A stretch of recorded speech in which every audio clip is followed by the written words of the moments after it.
वबल्लगना रसूलुहुन नबियुल अमीनुल करीम व नहनु अला ज़ालिका लमिनश शाहिदीन वश्शाकिरीन वल्हम्दुलिल्लाहि रब्बिल आलमीन।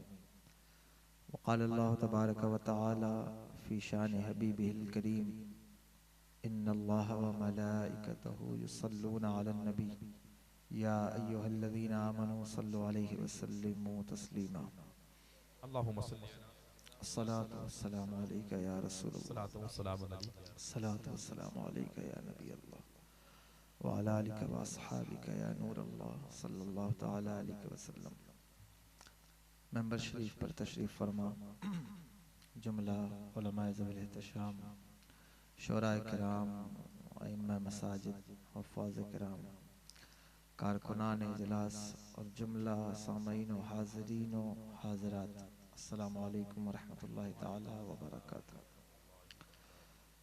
अल्लाह रब्बुल इज़्ज़त का फ़ज़ल है, उसकी दी हुई तौफ़ीक़ से हम और आप आज के इस बज़्म पाक में शिरकत की सआदत हासिल कर रहे हैं।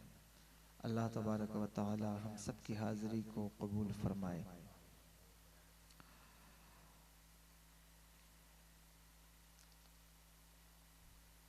आज का ये प्रोग्राम अज़मत वालिदैन कॉन्फ्रेंस के बैनर के ज़ेर एहतमाम बहुत अच्छे ढंग से और बहुत अच्छे तरीक़े पर मुनक़्क़िद है और आप लोग भी बड़े मुहज़्ज़ब अंदाज में बड़े पुरसुकून होकर तशरीफ़ फरमा हैं। जिन्होंने आज का ये प्रोग्राम मुनक़्क़िद किया है, हम उनको भी और आप सबको भी मुबारकबाद पेश करते हैं और शुक्रिया अदा करते हैं कि उन्होंने मुझ जैसे कम इल्म को आपके सामने बैठा दिया है। तो थोड़ी देर कुछ बातें अगर आपकी तवज्जो हो तो मैं अर्ज़ करने की सआदत हासिल करूँगा। चूँकि ये महीना रजबुल मुरज्जब का महीना है, इसके बाद एक महीना है दरमियान में जिसे शाबानुल मुअज़्ज़म कहा जाता है, फिर उसके बाद वो माह मुबारक जिसे रमज़ानुल मुबारक कहा जाता है वो हमारे सामने होगा। अल्लाह तबारक व तआला हम सबको रमज़ान तक पहुँचाए और उसकी बरकतें अता फ़रमाए। तो मैंने सोचा कि कुरान करीम के हवाले से कुछ गुफ्तगू आपसे की जाए, इस कुरान की अहमियत के हवाले से। लेकिन यहाँ आकर पता चला कि जलसा जो है वो अज़मत वालिदैन कॉन्फ्रेंस है, तो फिर भी मैं कुछ गुफ्तगू करूँगा इंशाअल्लाह तबारक व तआला। बीच में कुछ वालिदैन के हवाले से भी कुरान करीम की अज़मतों के ज़िम्न ज़ैल में ये बात भी अर्ज़ इंशाअल्लाह तबारक व तआला करने की कोशिश करूँगा।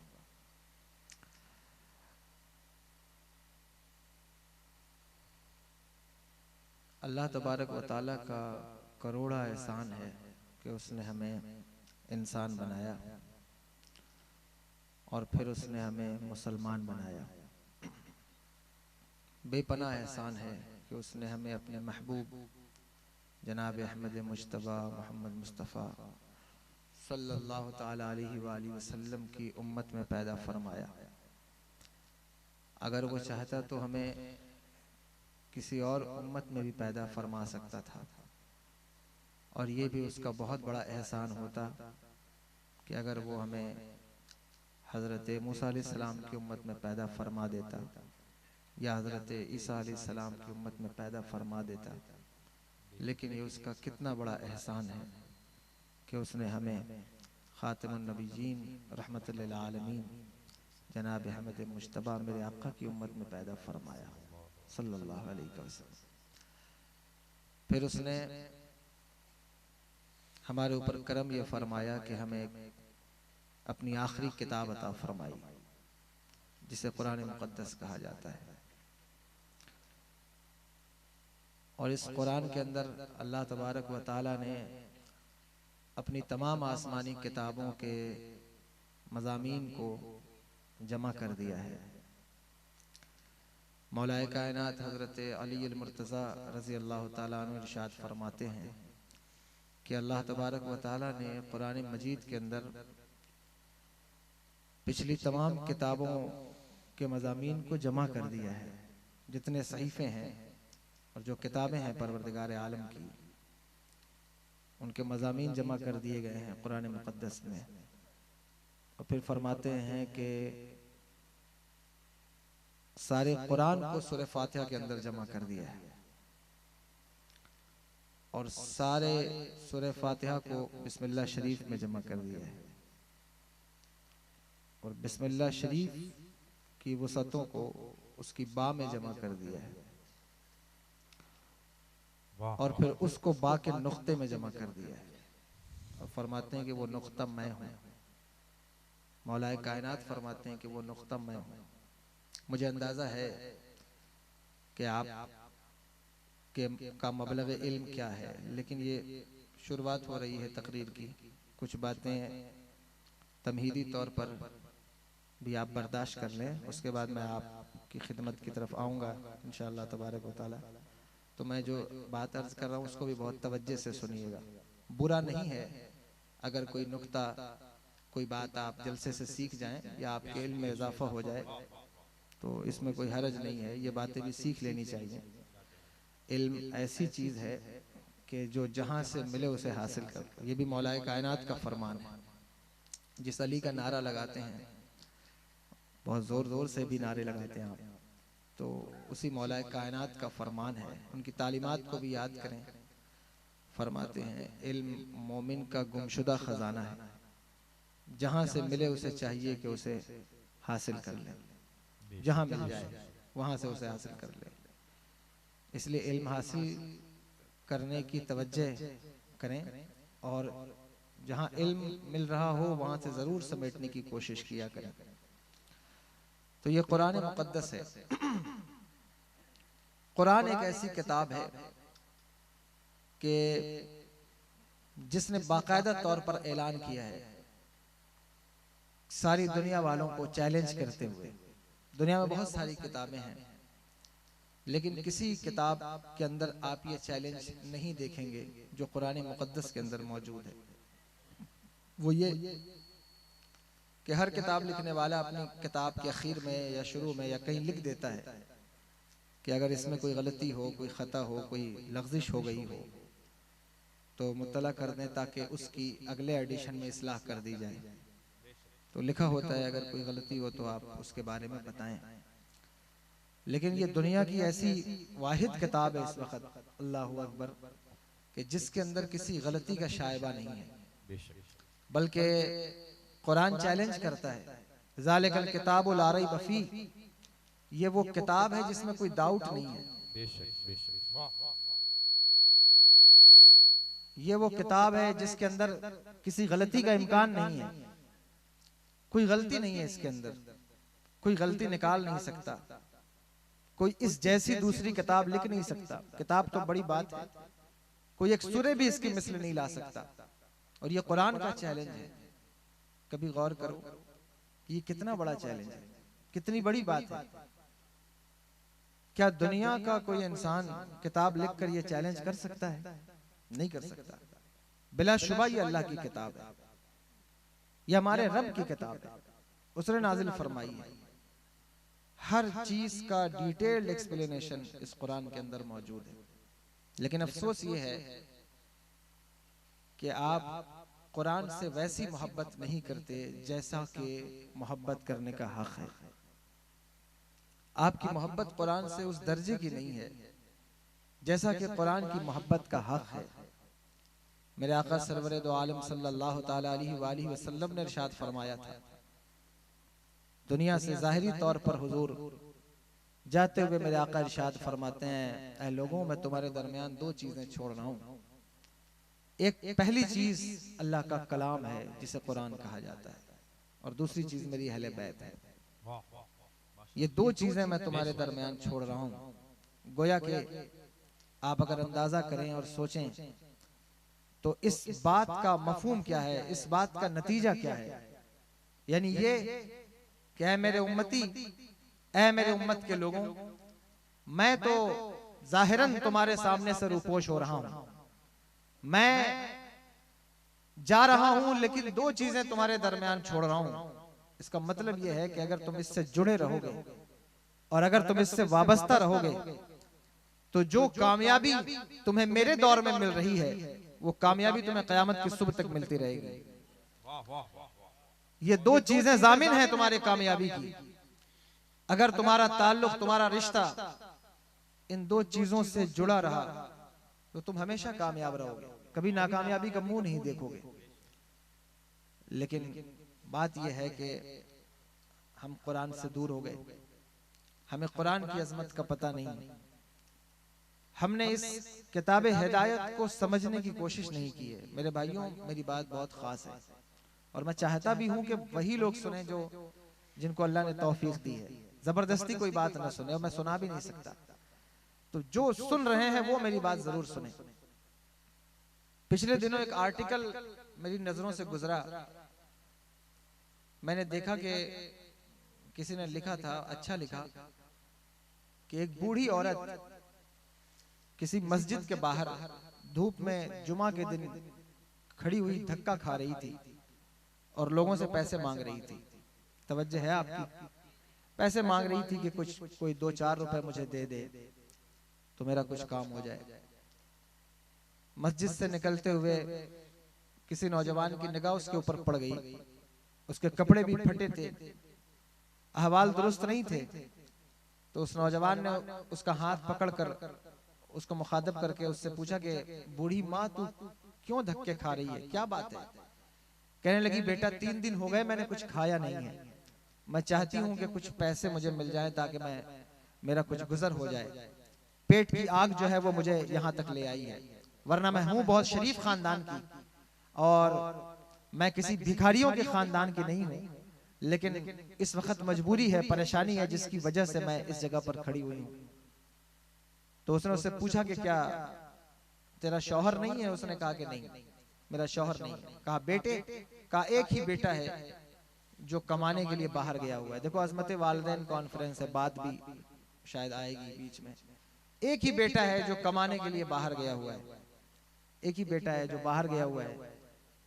और कितने ऐसे माँ बाप हैं, अगर आप कभी आपको अल्लाह तौफीक दे और आप इन बातों की तरफ मुतवज्जे हों, कि जिन्होंने बारहा जो है वो आप मोबाइल का इस्तेमाल रोज करते रहते हैं, लेकिन कभी आप उसमें सर्च कीजिए कि इस हिंदुस्तान के अंदर जितने ओल्ड हाउस बने हुए हैं उसमें कितने माँ बाप ऐसे हैं जिनकी 4-4 औलादें, 5-5 औलादें रुए जमीन पर मौजूद हैं, हट्टी कट्टी हैं, लेकिन इसके बावजूद भी वो अल्लाहू अकबर ऐसी जिंदगी गुजारने पर मजबूर हैं जहां उनसे कोई बात करने वाला नहीं, उनकी कोई दिलजोई करने वाला नहीं।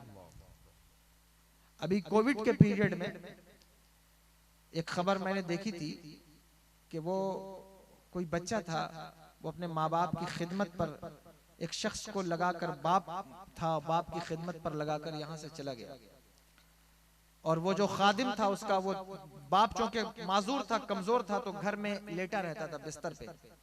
उसने उसको लेटाया और लेटाकर बाहर से ताला लगाकर कोई सामान लेने गया तो उसका एक्सीडेंट हो गया और वो खत्म हो गया। वो खादिम जो नौकर था, किसी को पता नहीं। और 8 महीने गुजर गए, 8 महीने गुजर गए, वो घर में ताला बाहर लगा हुआ था और अंदर उसका बाप जो है वो मौजूद था, मर गया बिस्तर पर पड़े पड़े। 8 महीने के बाद जब उसका बेटा लौट कर आया और घर में दाखिल हुआ तो देखा कि उसके बाप की हड्डियां बिस्तर पर जो है वो मौजूद थी। ये भी कंडीशन है, ये हालात हैं। और अगर किसी ने इतना मजबूर नहीं किया है अपने माँ बाप को, तो इतना मजबूर तो जरूर कर दिया है कि वो सुबह हो शाम जो है वो गम के घूंट पी रहे हैं। ये हालात भी हैं, ये कंडीशन है। पैसा होने के बाद, सरमाया होने के बाद, दौलत होने के बाद भी अगर आप अपने माँ बाप का ख्याल नहीं रखते, ख्याल रखना असल में उनको कपड़ा और खाना देना नहीं है। देखो खास बात अर्ज कर दूं, इजाजत है? खास बात यह है कि आप उनकी दिलजोई कितनी करते हैं, आप उनके दिल को खुश कितना करते हैं, आप उनसे मोहब्बत कितनी करते हैं। और कौन बेटा है जो अपने माँ बाप की तरह उनसे मोहब्बत कर सकेगा जैसे माँ बाप ने उससे मोहब्बत की है। बल्कि एक सहाबी हुजूर की बारगाह में हाजिर हुए, अर्ज की, या रसूल अल्लाह सल्लल्लाहु तआला अलैहि वसल्लम, मैंने अपने माँ बाप की परवरिश वैसे ही की है जैसे उन्होंने मेरी परवरिश बचपन में की थी। यानी अब वो उस कंडीशन में उतर आए हैं कि जिस कंडीशन में मैं बचपने में था, गिलाजत में लुथड़ जाता था तो खुद से साफ नहीं हो सकता था, माँ बाप साफ करते थे, खाना वही खिलाते थे, टहलाते वही थे, उठाते वही थे। या रसूल अल्लाह, मैंने माँ बाप की खिदमत भी उसी अंदाज में की है। वो भी उस कंडीशन में पहुंच गए हैं कि जिस तरह उन्होंने बचपन में मुझे पाला है, अब मैं जवानी में अपने माँ बाप को वैसे ही पाल रहा हूं, यानी खिदमत वैसे ही मैं उनकी कर रहा हूं। हुजूर बताएं क्या मैंने अपने माँ बाप का हक अदा कर दिया है? अल्लाहु अकबर। मेरे आका इरशाद फरमाते हैं, मेरे आका ने इरशाद फरमाया कि बता, क्या तेरे माँ बाप भी तुझे पालते हुए ये चाहते थे कि अब इसका इंतकाल हो जाए? क्या तेरे माँ बाप भी तेरी परवरिश करते हुए ये उम्मीद करते थे कि पता नहीं कब इसकी मौत, कल आ जाएगी, परसों आ जाएगी, तो जितनी खिदमत करना है कर लो? उसने कहा हुजूर ये ऐसी बात तो नहीं है। कहा बता, तू अपने माँ बाप की खिदमत करते हुए क्या ये नहीं सोचता कि पता नहीं ये कितने दिन के मेहमान हैं, कल रहेंगे या न रहेंगे, परसों रहेंगे या न रहेंगे? यानी माँ बाप जो बच्चों की परवरिश करते हैं उनकी जिंदगी के तसव्वुर के साथ उनकी खिदमत करते हैं, और औलाद जो माँ बाप की खिदमत करती है वो उनके मौत के तसव्वुर के साथ उनकी खिदमत करती है कि पता नहीं ये कल चले जाएं, परसों चले जाएं, तो जितने दिन मुयस्सर है उतने दिन खिदमत कर ली जाए। और ये भी सोचकर अगर कोई खिदमत कर ले तो बड़ी बात है। लेकिन अब तो इस चीज के लिए भी लोग तैयार नहीं है, इस बात के लिए भी तैयार नहीं है। सुनो, बहुत तवज्जो से सुनना, यहाँ बहनें भी बैठी हैं, औरतें भी बैठी हैं। मैं हत्तल इम्कान कोशिश करता हूं कोई ऐसी बात ना करूं जिससे मुआशरे में कोई फितना, कोई खराबी पैदा हो जाए, लेकिन मैं तुमको मुखातिब करके कहता हूं, नौजवानों, तुम्हारे माँ बाप की खिदमत की जिम्मेदारी तुम्हारे बीवियों के सर नहीं है। खिदमत का हिस्सा तो तुम्हारा है, खिदमत का हक तो तुम्हारा है। बिलाशुबा जो बीवियां अपने सास ससुर की खिदमत कर रही हैं वो कामयाब है, अल्लाह उन्हें कामयाब करे, उन्हें और खिदमत का जज्बा अता फरमाए। लेकिन तुम भी तो अपने गिरबान में झांक कर देखो कि तुम कितनी खिदमत करते हो, तुमने अपने माँ बाप की दिलजोई कितनी की है, कितना उनको खुश किया है। जब नौजवान यहाँ स्टेज के सराहने आकर पैसे उड़ाते हैं तो मेरा इरादा नहीं होता कि शायरों का नुकसान हो जाए या किसी का नुकसान हो जाए, लेकिन मैं ये जरूर सोचता हूं कि जिस सखावत के साथ और जिस दिलेरी का मुजाहरा ये स्टेज के सामने कर रहे हैं, क्या कभी इन्होंने अपने माँ बाप के सामने भी इस चीज का मुजाहरा किया होगा? क्या कभी अपनी माँ को भी 10-20 रुपए इन्होंने बतौर तोहफा दिया होगा कि माँ ले, ये तेरे लिए है, तेरा दिल खुश करने के लिए है? अल्लाहु अकबर। जब पीरों से मुसाफा कर रहे होते हैं तो कभी हाथ खाली नहीं होता, ये फॉर्मूला बताया गया है कि खाली हाथ मुसाफा नहीं करना चाहिए, तो लोग कुछ लेकर ही मुसाफा करते हैं। पीर साहब हैं, सैयद साहब हैं, तो कुछ हाथ में लें तो मुसाफा करें। लेकिन क्या माँ बाप के साथ भी कभी ये रवैया आपने सोचा है कि आज बाप का हाथ चूमना है तो चलो कुछ हाथ में हो तो बाप से मुसाफा करें? जब 1.5 लाख रुपए और 2-2 लाख रुपए के फोन अपने लिए खरीदते हो तो कभी इस बात की भी ख्वाहिश होती है कि बाप के लिए भी एक ऐसी कुर्सी खरीद लें जिस पर बैठकर बाप आराम से नमाज पढ़ सके? कभी ये बात भी तुमने सोची है कि माँ के लिए कोई ऐसी चप्पल खरीद लें कि जो उसके पैरों को आराम दे सके? अगर ऐसा सोचते हो तो काबिल मुबारकबाद, और अगर नहीं सोचते तो फिर सोचो मेरे भाई, वो माँ बाप जिन्होंने तुम्हें पाला, तुम्हारी परवरिश की, तुम्हारी कमाई पर उनका हक है, उनका हक है तुम्हारी कमाई। कमाई सिर्फ जो है वो इसलिए नहीं है कि वो जो है वो अपने ऊपर उड़ाते रहो, जो कुछ तुम्हें मिला है उससे आसाइशें खरीदते रहो, नहीं, बल्कि मेरे आका सरवर दो आलम सल्लल्लाहु ताला अलैहि वसल्लम की बारगाह में ये मशहूर हदीस पाक है कि एक सहाबी ने हुजूर की बारगाह में शिकायत की कि या रसूल अल्लाह सल्लल्लाहु ताला अलैहि वसल्लम, मेरे वालिद जो हैं वो मेरे बगैर इजाजत के मेरा पैसा खर्च कर देते हैं, मेरा माल खर्च कर देते हैं। तवज्जो है, सुन रहे हैं? बगैर मेरी इजाजत के मेरा माल खर्च कर देते हैं। अल्लाह अकबर। मेरे आका सरवर दो आलम सल्लल्लाहु ताला अलैहि वसल्लम ने उनके बाप को बोला भेजा कि उनको बुलाओ। तो जब हुजूर के सहाबा उनको बुलाने गए तो सहाबा से उन्होंने पूछा कि मेरे आका ने मुझे क्यों बुलाया है? सहाबा ने कहा कि तुम्हारे बेटे ने तुम्हारी शिकायत की है। अल्लाह अकबर।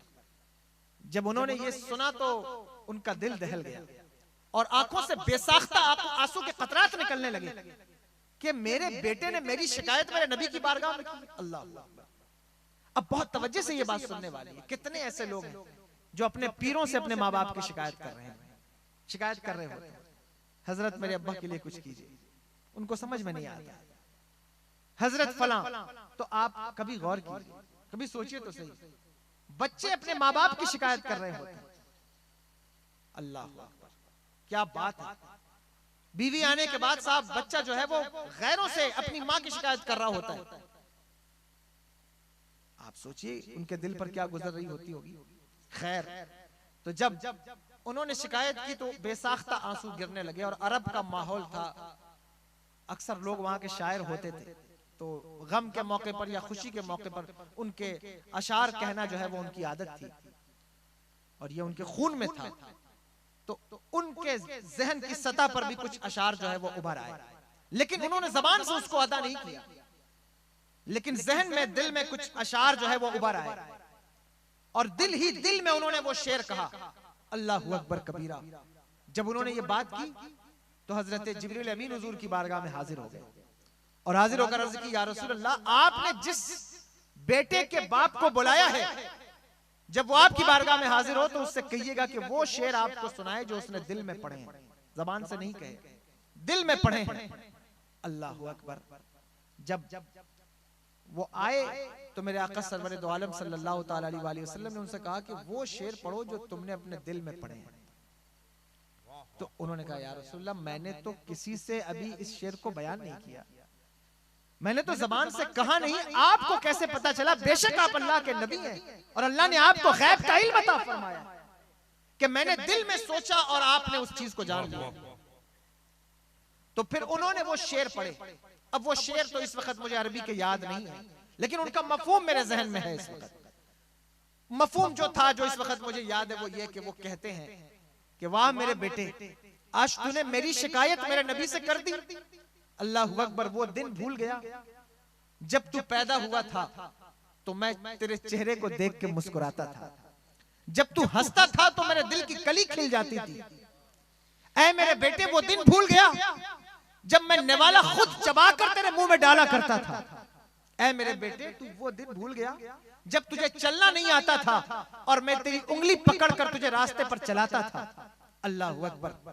कहते हैं कि फिर वो दौर आया कि मेरे आंखों की रोशनी कम होने लगी और तेरे आंखों की रोशनी बढ़ने लगी, तेरी आंखों की चमक बढ़ गई।